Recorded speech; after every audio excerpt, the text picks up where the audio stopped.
Welcome all. We are going to discuss FLT 6 over here. Uh, paper आपका 25 जुलाई को है. आज 3 जुलाई हो गई है. बेसिकली 20 दिन बचे हुए हैं. जितना मेहनत कर सकते हो कर लो भाई, है ना.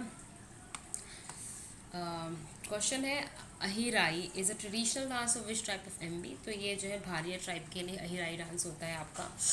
रैंक पूछा गया मध्य प्रदेश के ईज ऑफ डूइंग इंडेक्स 2020 में, तो 4th रैंक है एमपी में ईज ऑफ डूइंग इंडेक्स में एमपी का.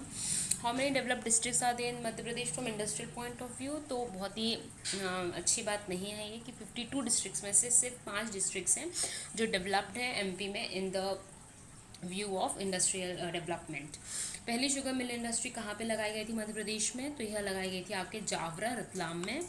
फिर नेक्स्ट है, what is the name of the Madhya Pradesh handloom development corporation. तो जो हैंडलूम डेवलपमेंट कॉरपोरेशन है उसका नाम है संत रविदास हैंडलूम डेवलपमेंट कॉरपोरेशन. ठीक है. नेक्स्ट इज आपका तुंडीकर जो है वो ये कहते हैं is the Asian name of which city. तो तुंडीकार जो है बेसिकली आपका एशियन नेम है किस सिटी का. It is the name of your Damoh district. ठीक है.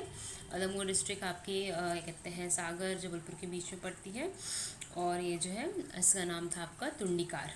Which of the following text compose by Kaviraj Raja Bhoj is not his book. इनमें से कौन सी जो है राजा भोज की बुक नहीं है.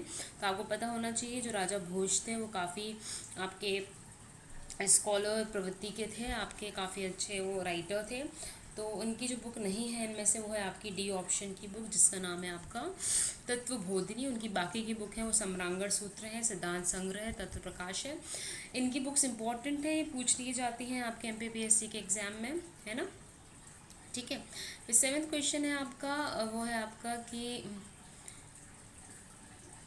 कि आपका नेक्स्ट है आपका कि which Mughal ruler defeated Bahadur Shah Zafar who was the ruler of Gujarat in the battle of Mandsaur and establish the rule over the western Madhya Pradesh. तो कौन से वैसे मुगल रूलर थे जिन्होंने डिफीट किया था बहादुर शाह जफर को. तो it was none other than your Humayun. ठीक है. Now what is the city of Madhya Pradesh जहाँ पे स्वामी विवेकानंद 2 बार आपके आए हुए थे अपनी लाइफ टाइम में. तो it was the city of Khandwa. फिर नेक्स्ट क्वेश्चन इज योर कि आपका जो रूलर है मध्य प्रदेश के जो रामायण पीरियड में आपकी जगह जो रामायण का काल है आपका उस समय हमारे एमपी में कौन से रूलर राज्य करते थे. तो उस समय जो हमारे यहाँ पे राज्य था वो यदुवंशी किंग क्या कहते हैं मधु का था. ठीक है. मधु राजा का राज्य था हमारे यहाँ पे. तुमन इंस्क्रिप्शन कहाँ पे है. तो तुमन इंस्क्रिप्शन जो है वो that is located in your Ashoknagar. तुमन इंस्क्रिप्शन जो है वो अशोकनगर संबंधित है. Who will build the famous temple of Gauri Shankar Mahadev इन भेड़ाघाट. तो भेड़ाघाट का जो गौरी शंकर महादेव का मंदिर है वो कलचुरी जो साम्राज्य था उसके द्वारा बनाया गया था. फिर नेक्स्ट क्वेश्चन है आपका कि लिकिंदर शब्द किस चीज़ से संबंधित है. तो लिकिंदर शब्द लिखिंदर यहाँ पे लिखा हुआ है तो ये बेसिकली आपका पिथौरा वॉल पेंटिंग से संबंधित है. ठीक है. तो 13th का बी है answer. Where is the woollen cloth manufacturing factory in Madhya Pradesh. तो वुलन क्लोथ की मैन्युफैक्चरिंग फैक्ट्री मध्य प्रदेश में आपकी इंदौर में है. ठीक है. How much is the gross domestic product of Madhya Pradesh for the year 2019-20. तो जीएसडीपी एमपी का 19-20 में कितना था. तो ये 9.07 ट्रिलियन था. ठीक है. फिर नेक्स्ट है आपका लाडली लक्ष्मी योजना के अंतर्गत क्या कहते हैं provision of how much rupees has been made for taking admission for girl child in class 9th sorry. तो आपकी क्लास 9th की अगर आपकी गर्ल चाइल्ड अगर एडमिशन लेती है तो कितने रुपीज़ मिलते हैं उसको 4000 रुपीज़ का सम देता जाता है. In which district maximum mango is form. तो मैक्सिमम मैंगो किस डिस्ट्रिक्ट में पाई जाती है आपको. तो it is in Balaghat district. Lalima campaign किसके लिए. तो लालिमा कैंपेन आपको पता होगा विमेंस में जो आपकी आयरन की डिफिशियंसीज को कम करने के लिए. It is from freedom from anaemia disease that is for the इसको आप दूसरे शब्द में कह सकते हो for improving the iron deficiency in womens. Where was the post of deputy mayor abolish. जो पोस्ट थी आपकी डिप्यूटी मेयर की उसको कब अबॉलिश किया गया था मध्य प्रदेश में. It was done in the year 1999. ठीक है. 99 में इसको बंद किया गया था. Pachmarhi biosphere reserve located Madhya Pradesh देश बायोस्फीयर रिजर्व ऑफ इंडिया. अब आपको पता होना चाहिए एमपी में आपके 2 बायोस्फीयर रिजर्व्स हैं. ठीक है. कौन कौन से हैं आपके 3 बायोस्फीयर रिजर्व्स हैं और 2 आपके यूनेस्को के लिस्ट में आते हैं.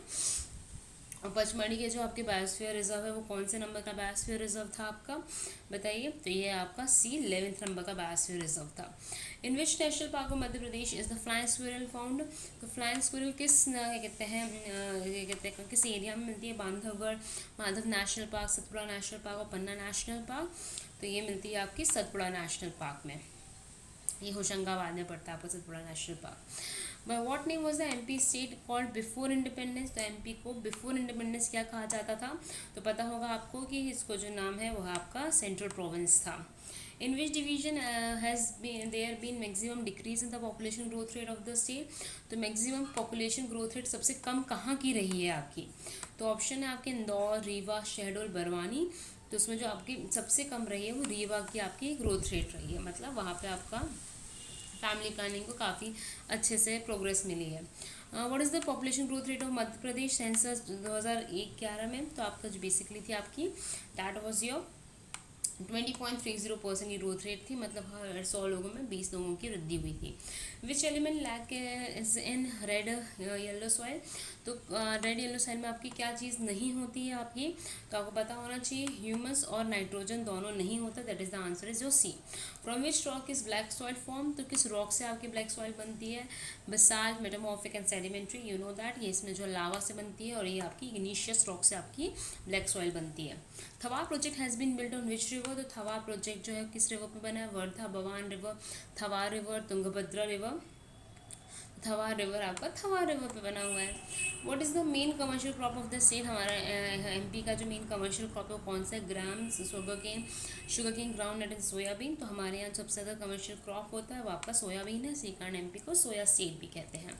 Where is the state largest sugar factory located. State की जो हमारी लार्जेस्ट शुगर फैक्ट्री वो कहाँ पे है, Kailaras, that is your Kailaras Morena में, डाबरा ग्वालियर में, जाबरा रतलाम में और बरलाई इंदौर में। तो आपको पता होना चाहिए ये आपकी बरलाई इंदौर में लार्जेस्ट शुगर फैक्ट्री और पहली शुगर फैक्ट्री आपकी बनी थी जबरा रतलाम के अंदर, ठीक है। अभी हमने पहले क्वेश्चन देखा था इसका।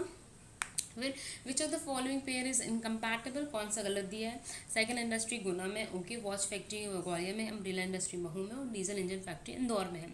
तो इनमें से कौन सी गलत है, आपकी जो बी है ऑप्शन वो गलत है, ग्वालियर में वॉच फैक्ट्री नहीं है। तो याद कर लीजिए गुना के अंदर आपकी साइकिल की फैक्ट्री है, अम्ब्रेला इंडस्ट्री आपकी महू में पड़ती है और डीजल इंजन की फैक्ट्री आपकी इंदौर में है, ठीक है। ये आपसे कई क्वेश्चन पूछे जा सकते हैं, ज्योग्राफी में आपकी इकोनॉमिक ज्योग्राफी का पार्ट है ये। When was the first railway line constructed in Madhya Pradesh. तो पहली रेलवे लाइन एमपी की कब बनी थी, दैट इज 1867 AD और इंडिया की 1853 AD में। फिर है which of the famous sport magazine आपकी कौन सी है मध्य प्रदेश की, क्रिकेट एम्पायर, स्पोर्ट्स बसर, स्पोर्ट्स प्लेयर, स्पोर्ट्स न्यूज़। तो जो एमपी की है वो है आपकी स्पोर्ट्स बसर, स्पोर्ट्स मैगजीन है एमपी की।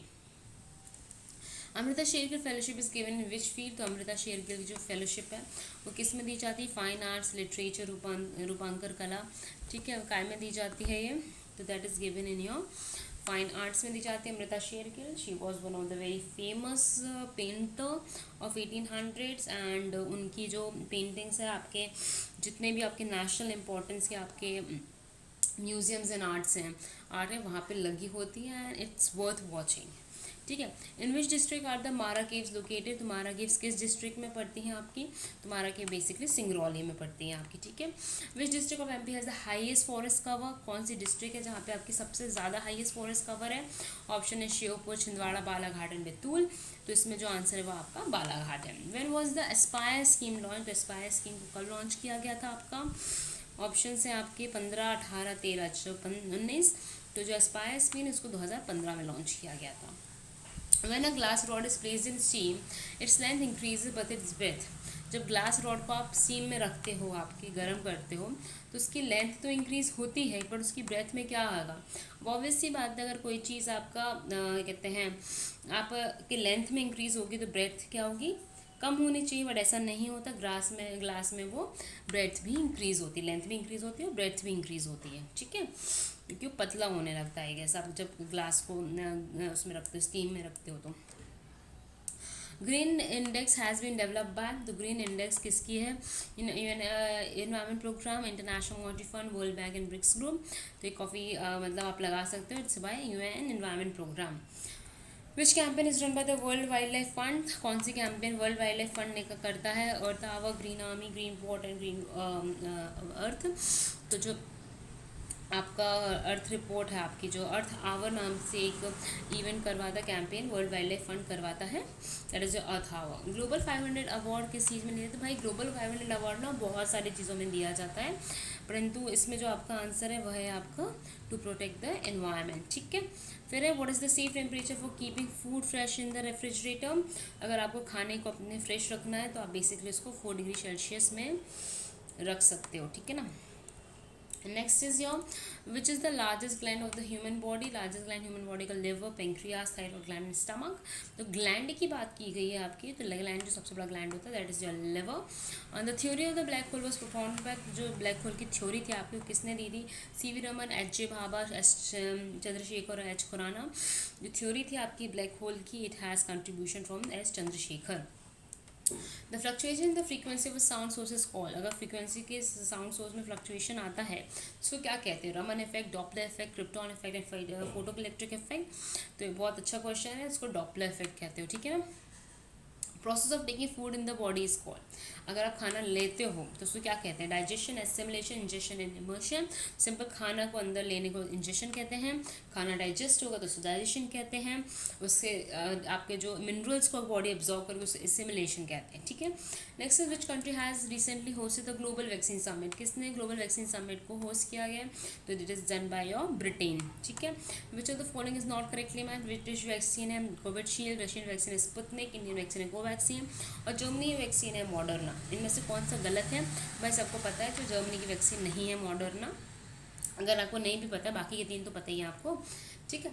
Under the Jal Jeevan mission the water supply coverage to every citizen has been reduce to dash from the target 224 by the Madhya Pradesh government. तो मध्य प्रदेश गवर्नमेंट ने क्या कहा है भाई कि उनको 2024 से पहले ही इस टारगेट को अचीव करना है, और वो ये कर लेंगे कब तक? वो ये कर लेंगे 2023 तक। ठीक है, 24 तक का टारगेट था, उन्होंने कहा नहीं हम जल्दी करेंगे, और ये बहुत अच्छी बात है। जो एमपी गवर्नमेंट है बहुत ज़्यादा काम कर रही है जल जीवन मिशन के अंदर, और they are working for providing water to the people. In which district Shiv Raj Singh Chauhan has announced to open mining college and medical college? तो माइनिंग एंड मेडिकल कॉलेज कहाँ पे खोला जा रहा है? तो आपका ये सिंगरौली में खोला जा रहा है। ठीक है। Next is where is the Kareli Gur Mela 2021 organise? तो करेली गुड़ मेला 2021 से कहाँ पे लॉन्च हुआ है? तो ये हुआ है आपका भोपाल में। ठीक है। नेक्स्ट इज रोजगार सेतु स्कीम किससे रिलेटेड है? ऑब्वियसली बात है, रोजगार का मीनिंग क्या है? आपका रोजगार का मतलब होता है एम्प्लॉयमेंट का। तो एम्प्लॉयमेंट अगर ऑप्शन में दिया हुआ है आपको एम्प्लॉयमेंट, तो आपका ऑप्शन है providing employment to the migrant workers. Will be the international science centre be establish in Madhya Pradesh? तो इंटरनेशनल साइंस सेंटर एमपी में कहाँ पे स्टैब्लिश किया जा रहा है आपका? तो ये बेसिकली इंदौर, भोपाल, जबलपुर, ग्वालियर। तो जो साइंस सेंटर है वो बेसिकली आपका भोपाल में स्टैब्लिश किया जा रहा है। Which former governor of India has been included in the external advisory group of the International Monetary Fund? तो कौन से गवर्नर है एमपी इंडिया के जिनको एक्सटर्नल एडवाइजरी ग्रुप में ऑफ आईएमएफ में जोड़ा गया है? गवर्नर मतलब not governor of state, governor of your RBI. Raghuram Rajan, Shashikant Das, Urjit Patel and Viral Acharya. तो ये बेसिकली आपका इसका आंसर है, that is your Raghuram Rajan. He was your former governor of RBI. इनको external advisory group of international monetary fund के अंदर इंक्लूड किया गया है। With which country has India recently sign an agreement for renewable energy? तो renewable energy के लिए India ने किसके साथ में एग्रीमेंट साइन किया है? UAE, Bahrain, Qatar and America. तो इसमें जो आंसर है वह है आपका बहरीन। इसके साथ में इंडिया ने एक एग्रीमेंट साइन किया है। India recently sign an agreement on renewable energy with the country known as Bahrain. Which ministry has recently, देखो अपना देश वेबिनार, तो भाई सबको पता है, देखना है अगर देश तो आप कैसे देखोगे? In form of tourism. बड़ा अच्छा प्रोग्राम था, काफ़ी काम किया है मिनिस्ट्री ऑफ टूरिज्म ने इस समय, जिससे लोगों को मतलब थोड़ा बहुत पता चले घर बैठे ही। बहुत सारे वेबिनार रखे गए थे अलग अलग चीज़ों को लेके। तो ये मिनिस्ट्री ऑफ टूरिज्म का था। Who is the CEO of eBay? भाई सीईओ कौन है ईबे के? तो बेसिकली आपके ये जेमी लैग्रोन। ठीक है, Jamie Lagrone. Where is the headquarter of Snapdeal? Headquarter Snapdeal का कहाँ पे? Chennai, New Delhi, Mumbai and Ahmedabad. तो जो हेडक्वार्टर है स्नैपडील का वो न्यू दिल्ली में है। What is the name of the first modern robot? Name of the first modern robot Gakutensoku Unimate Honda Spirit. तो जो फर्स्ट आपका मॉडर्न रोबोट है उसका नाम है Unimate. The target to develop nano robot in India है, तो हमने नैनो रोबोट इंडिया में बनाने का टारगेट कब का रखा गया है, तो बेसिकली ये रखा गया है आपका 2013 से 20 में, अभी तक बन जाना चाहिए था। बता कर बताओ बना है कि नहीं बना है। What is the type of what type of robot is Verbi? Okay, humanoid robot, flying robot, surveillance robot and floating robot. बताओ भाई, ये मैंने पहली बार नाम सुना है। वर्बी नाम का एक रोबोट है, वो किस प्रकार का रोबोट है आपका? ये वाला थोड़ा ये आपको ज़्यादा पढ़ना पड़ेगा, साइंस एंड टेक वाला, क्योंकि ये थोड़ा इस बार थोड़ा ज़्यादा मतलब मुझे लग रहा है पूछा जाएगा आपको। 2-3 एरिया हैं एमपी स्पेसिफिक आपका साइंस एंड टेक, यहाँ से थोड़े क्वेश्चन मुझे लग रहा है ज़्यादा आने वाले हैं। तो इसका आंसर है आपका सर्विलेंस रोबोट है आपका वो भी, ठीक है। Who is considered the ancestor of the modern internet? किसको मॉडर्न इंटरनेट का एंसेस्टर कहा जाता है? तो आपको पता होना चाहिए, जो इंटरनेट है उसको स्टार्ट किया गया था अर्पानेट से, ठीक है ना। तो आपका अमेरिका की जो आर्मी थी उसके लिए बनाया गया था, कम्युनिकेशन के लिए। तो जितनी भी टेक्नोलॉजीज़ होती हैं उनका कहीं ना कहीं इनिशियल जो स्टार्ट डेवलपमेंट होता है वो कहीं ना कहीं आर्मी के काम के लिए, आपके स्पेस डेवलपमेंट वगैरह के लिए होता है, फिर बाद में उसको जनरल पब्लिक की यूज़ के लिए बनाया जाता है। When did the broadband policy came in India? Broadband policy India में कब आई थी? तो ब्रॉडबैंड पॉलिसी इंडिया की 2004 में आती है। फिर it is like a virus which is program to copy itself. तो कौन सा वायरस होता है जो अपने आप को बार बार कॉपी करता रहता है? तो Trojan, cracker, worm and firewall. तो डेट इज़ योर वॉर्म, ठीक है। Who started Wikipedia 15th of January? तो भाई विकीपीडिया को किसने स्टार्ट किया था? David Caram, Jimmy Wales, Chad Hurley and Jerry Yang. Basically it was your Jimmy Wales who started Wikipedia. By using which technology social economic growth can be increased in the world? आप कौन सी technology को use करते social economic growth को बढ़ा सकते हो आप? ऑप्शन है योर NGP, स्वान, ICT एंड VLC। तो इस योर ऑब्वियसली बात है international ICT is your information communication technology. Where was the 13th annual conference of the central information commission है, जो 13वीं एनुअल कॉन्फ्रेंस थी CIC की, वो कहाँ पे हुई थी? Mumbai, Delhi, Ranchi and Kolkata. It was held in your Delhi, ठीक है, national capital. In which year Madhya Pradesh state women commission form? तो स्टेट वुमेन कमीशन जो MP की है उसको फॉर्म किया था आपका, it was established in the year 23rd of March 1998. To whom does the comptroller order general of India resign? जो comptroller order general होता है वो किसको रिज़ाइन देता है अपना? तो रिज़ाइन देते हैं अपने किसको? प्रेसिडेंट ऑफ इंडिया को, ठीक है। नेक्स्ट है आपका how many finance commission have been formed after the constitution came into force? बहुत अच्छे से पता होना चाहिए अभी कौन से नंबर टर्म चल रहा है। NK सिंह जी के चेयरमैनशिप में आपकी 15वीं कमीशन अभी काम कर रही है, और पर अभी तक कंप्लीट हो चुकी है। Came into force have been formed after the constitution came into force, form की जा चुकी है ना। अब तक कितने वित्त आयोग बनाए जा चुके हैं? तो 15 बनाए जा चुके हैं, इसका आंसर 15 होना चाहिए, ठीक है। फिर इसमें आंसर इन्होंने 14 दिया है, बट मेरे हिसाब से इसका आंसर 15 है, बिकॉज ऑलरेडी 15वीं कमीशन बन चुकी है आपकी और इसकी रिपोर्ट अभी आनी बाकी है बस, ठीक है। और प्रीवियसली अगर लिखा हो तो अभी तक पूरी तरह बन के काम कर चुके तो 14 कमीशन है। The service condition and term of office of the state election commissioner are determined bye?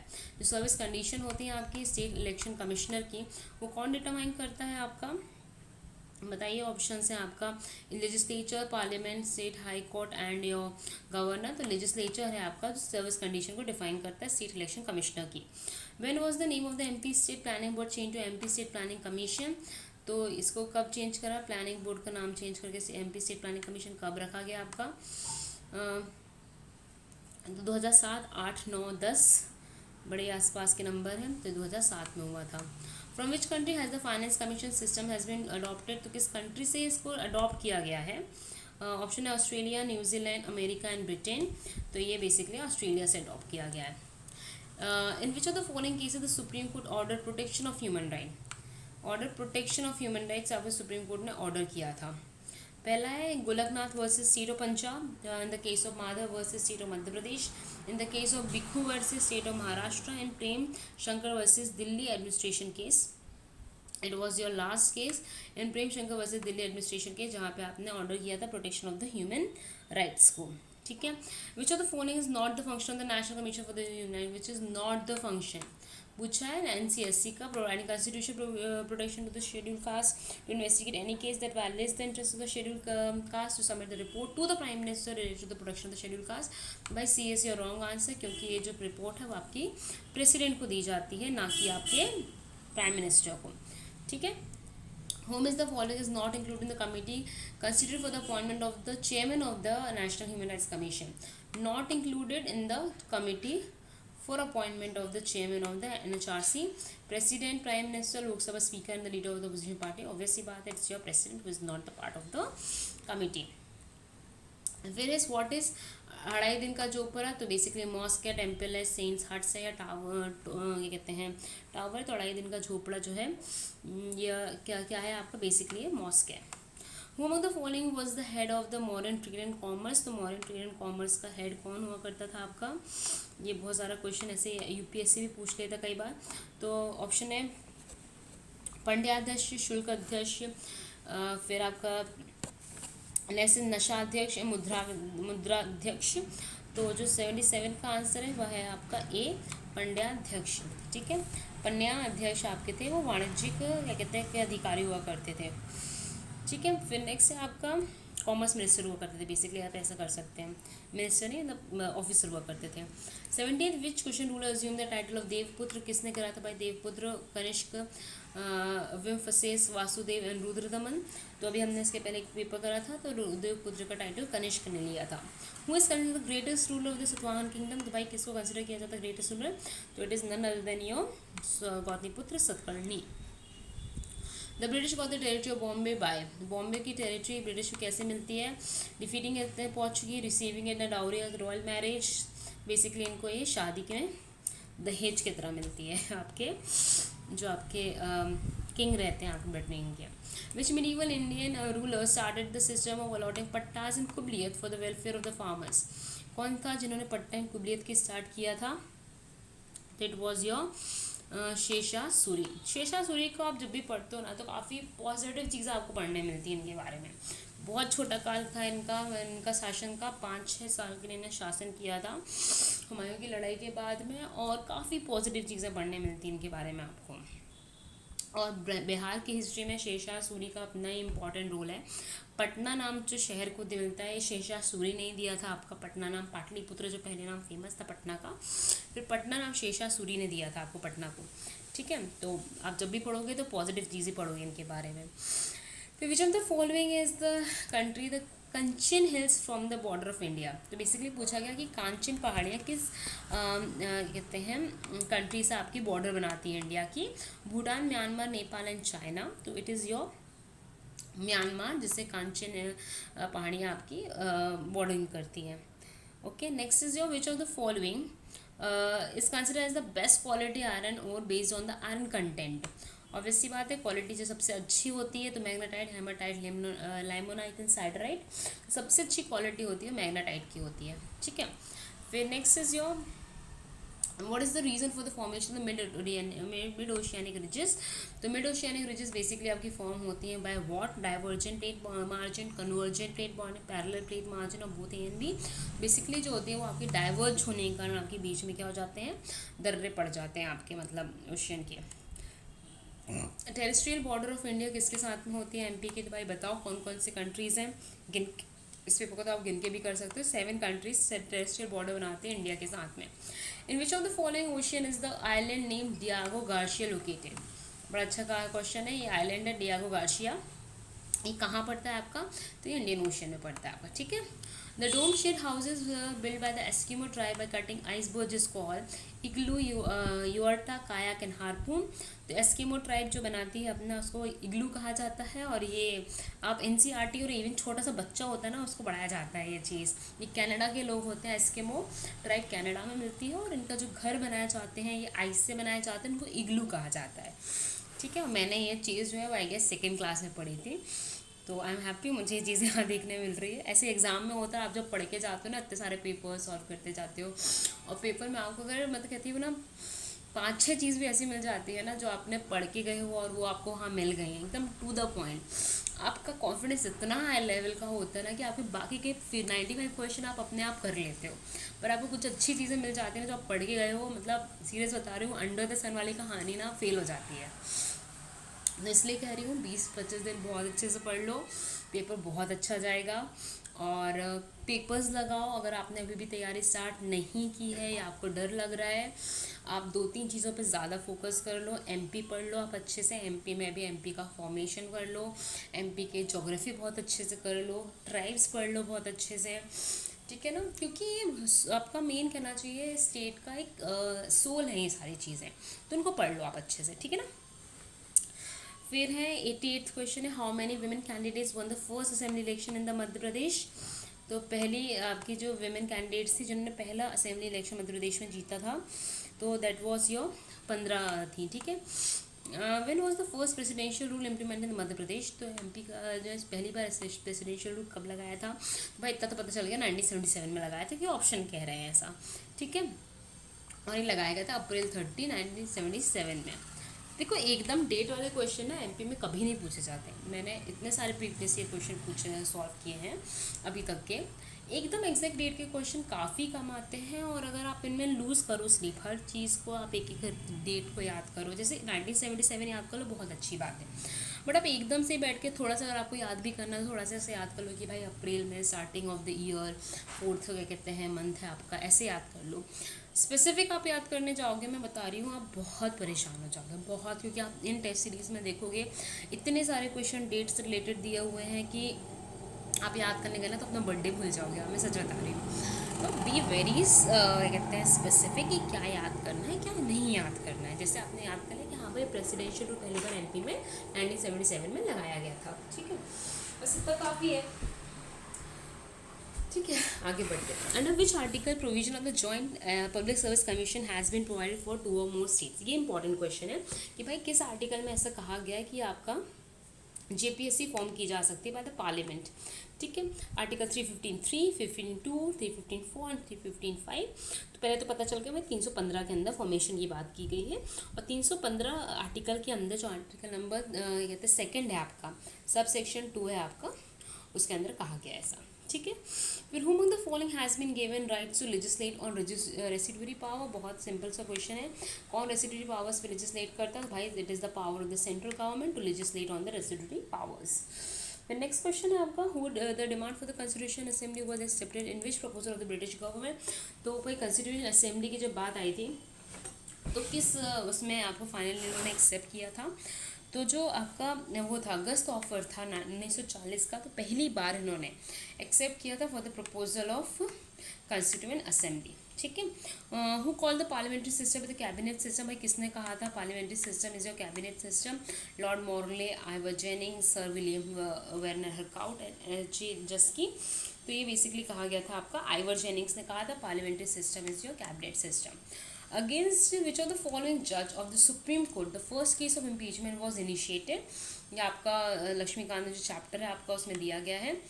तो भाई कौन थे पहले जिनके लिए इनिशिएट किया गया था पर कंप्लीट नहीं हो पाया था ऐसा, it was your V Ramaswami, the जज named V Ramaswami. Article 371D किसके प्रोविजन के बारे में बात करता है, मणिपुर, आंध्र प्रदेश, त्रिपुरा एंड महाराष्ट्र, तो it is your Andhra Pradesh, जिसके बारे में 371D बात करता है। ये क्वेश्चन जो है एक बार ऑलरेडी पूछा जा चुका है 371 आर्टिकल को लेके, तो अच्छे से इसको याद कर लेना, थोड़ा सा टफ लगता है याद करते समय बट याद हो जाता है, ठीक है।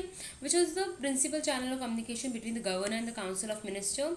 तो भाई कौन होता है जो आपका लिंक काम करता है गवर्नर और काउंसिल ऑफ मिनिस्टर के बीच में, it is none other than your chief minister, ठीक है। The document vision 2020 for India is related to, तो भाई इंडिया से जो विजन 2020 डॉक्यूमेंट था ये आपका जो आपके APJ अब्दुल कलाम जी थे उनका एक टाइप मतलब एक विजन था इंडिया को लेके, और ये था पावर्टी एलिवेशन से रिलेटेड, ठीक है।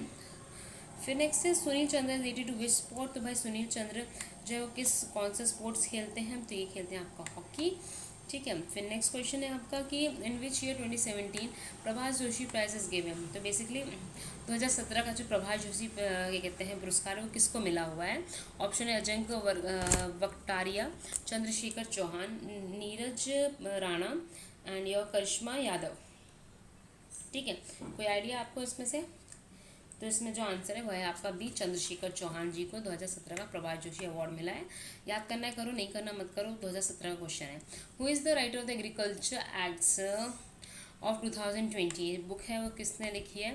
Right of agriculture act of 2020, के वीरमणि, ए के राजन, बाला सुब्रमण्यम, सुमित चैटर्जी। तो इसका आंसर है वो है आपका ए के राजन। ठीक है, देखो मैं एक चीज़ वेरी क्लियर कर देना चाहती हूँ, मैं ये टेस्ट सीरीज़ कुछ ऐसा नहीं कर रही हूँ कि भाई पेपर सॉल्व करने की आपको आदत डलवानी चाहिए या पेपर सॉल्व करो, अपना नॉलेज चेक करो। ये सिंपल सा है कि भाई आपको कुछ अगर नहीं भी आता है, 20 दिन बचे हुए हैं, रिवीजन करना है, नहीं भी आता है, क्या करें? तो क्वेश्चन फॉर्मेट में आंसर आप याद करते जाओ। ऐसा नहीं कि मैंने इनको डिस्कस कर दिया है तो बस आपका काम हो गया है। इस वीडियो को आपको अगर नहीं भी सुनना है मत सुनो, म्यूट पे डाल दो और जल्दी से पूरी वीडियो को मतलब आंसर देखते जाओ। इसलिए मैं साथ में मार्क करती जा रही हूँ कि जैसे आपने सिंपल 2.5 दिन का चोपड़ा पढ़ा, भाई इट्स अ मॉस्क। ठीक है ना, इसमें और भी बहुत इन्फॉर्मेशन आपके आ सकती है कि भाई किसने बनाया, कहाँ बनाया, किसके पास में। पर भाई अभी फ़िलहाल में क्या है, हमें बहुत सारे क्वेश्चन कवर अप करने हैं, क्योंकि मैं जानती हूँ कि एक बार पढ़ना अलग बात हो जाती है, बट अभी क्या है कि देखो मेरा सिंपल सा कहना है कि आपकी स्ट्रैटेजी आपको क्या करना है। ठीक है, ये एक तरीके का मैंने आपको एक पोर्टल दे दिया है, बहुत सारे कहते हैं आपके चैनल्स चलते हैं, उनको आप यूज़ करो। कोई ऐसा नहीं कि मुझे सब्सक्रिप्शन चाहिए या व्यूज़ चाहिए, आपको जो बेनिफिशियल लगे आप वो काम करो जिससे आपका एग्ज़ाम निकले। ठीक है, और do your best, give your best. ठीक है ना, टाइम बार बार नहीं आता है। ऑलवेज़ रिमेंबर, जब अपॉर्चुनिटी चली जाती है तो हमें उस टाइम की बहुत वैल्यू आती है। एंड लाइफ में एक सबसे बड़ा रिग्रेट हमेशा रहता है, वो एक सेंटेंस है जो आप कभी अपनी लाइफ में नहीं चाहोगे अपने आप से बोलना, काश मैं ये उस समय कर पाता, या काश मैंने उस समय ये टाइम वेस्ट नहीं किया होता। ये बहुत बड़ा रिग्रेट होता है लाइफ में, और I understand this very well. ठीक है ना, कभी टाइम मिलेगा तो डिस्कस करूँगी। अगर मेरा एग्ज़ाम निकल गया और टाइम मिला, क्या हुआ क्या नहीं हुआ, सबके साथ में होता है। याद रखिएगा, किसी की लाइफ बहुत डिफरेंट नहीं होती है। हमारे साथ में एक ही प्रॉब्लम होती है, हम सोचते हैं यार मेरी लाइफ में ये प्रॉब्लम्स हैं, या फिर सामने वाला जो निकल गया उसकी लाइफ बहुत ईजी थी तो उसका निकल गया है एग्ज़ाम, या फिर जो टॉपर है वो बहुत बेस्ट तरीके से उनको लाइफ में सब कुछ मिलता था। यार सबकी लाइफ एक सी होती है, सबकी लाइफ में प्रॉब्लम्स हैं, सबकी लाइफ में वही प्रॉब्लम्स हैं।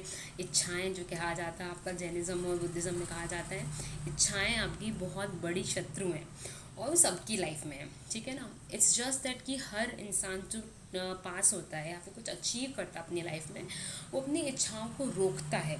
तभी वो जो ऑप्शन आता है ना, मतलब आपको जो कहा जाता है कि your success always stands out when you do the things above your comfort level. ठीक है ना, आप अपने कंफर्ट लेवल से बाहर जाके जब काम करते हो तभी आप कुछ अचीव कर पाते हो। क्यों? क्योंकि आप अपनी इच्छाओं को रोकते हो। ठीक है, तो मेरे से इतना कहना है, 20 दिन बहुत सारी चीज़ें आपके दिमाग में आने वाली हैं, ये भी कर लूँ, वो भी कर लूँ, ये वाले टेस्ट सीरीज़ देख लूँ। अभी ढेर सारे टीचर्स आपको बहुत कुछ कह रहे होंगे, कहीं ना अकेडमी सब्सक्रिप्शन की बात आ रही होगी, बायजूस की आ रही होगी, इवन मैंने भी बनाया तो आपको मन कर रहा होगा ये भी कर लूँ वो भी कर लूँ।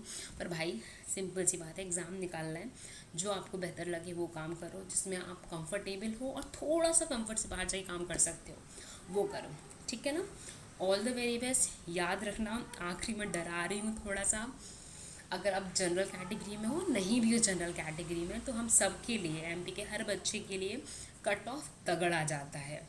और पिछले साल के जितने भी जो आपके खास करके ये वाले स्टेट लेवल पीएससीज हुए हैं जिसमें आपका नेगेटिव मार्किंग नहीं है, उनका सबका अपना अपना रिकॉर्ड टूटा है प्रीवियस ईयर कट ऑफ से। चाहे वो बिहार पीएससी हो, चाहे वो आपका एमपी पीएससी हो, दो ही मुझे पता है जहाँ पे नेगेटिव मार्किंग नहीं होती है, सबका रिकॉर्ड टूटा है। और जिनका एग्ज़ाम नहीं निकला है वो रो रहे हैं बैठ के, मतलब क्योंकि रोएंगे ही ना यार, इतनी मेहनत करिए तो लगते ही सबको।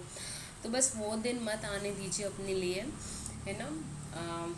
कुछ भी लगे यार, मेरे को पता है इसमें इस पूरी लेक्चर सीरीज़ में बहुत सारी मिस्टेक्स हैं। ठीक है ना, ये तो मैं ऐसे ही कर रही हूँ डिस्कशंस, और टाइम मिलेगा तो बहुत प्रोफेशनली बनाऊंगी इन सब चीज़ों को।